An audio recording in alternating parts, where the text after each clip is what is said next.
أعوذ بالله من الشيطان الرجيم. بسم الله الرحمن الرحيم. لا أقسم بيوم القيامة ولا أقسم بالنفس اللوامة أيحسب الإنسان أن لن نجمع عظامه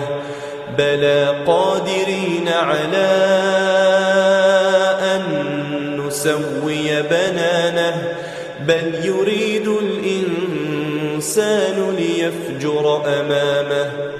يسأل أيان يوم القيامة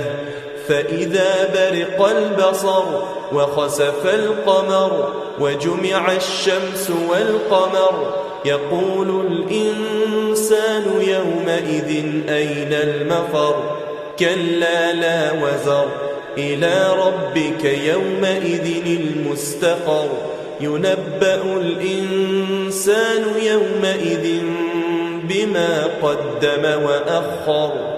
بل الإنسان على نفسه بصيرة ولو ألقى معاذيره لا تحرك به لسانك لتعجل به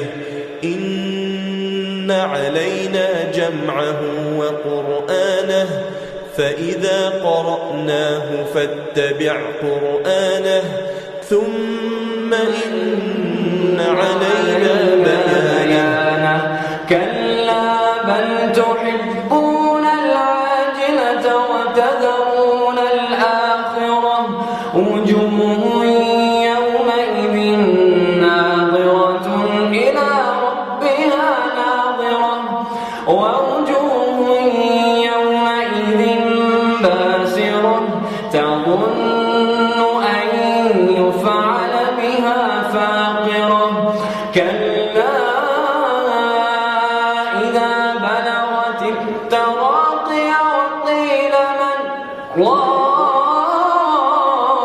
راق وظن أنه الفراق والتفت الساق بالساق إلى ربك يومئذ المساق فلا صدق ولا صلى ولكن كذب وتولى ثم ذهب إلى أهله يتمطى أولى لك فأولى ثم أولى لك فأولى أيحسب الإنسان أن يترك سدى ألم يكن طفة من مني يمنى ثم كان علقة فخلق فسوى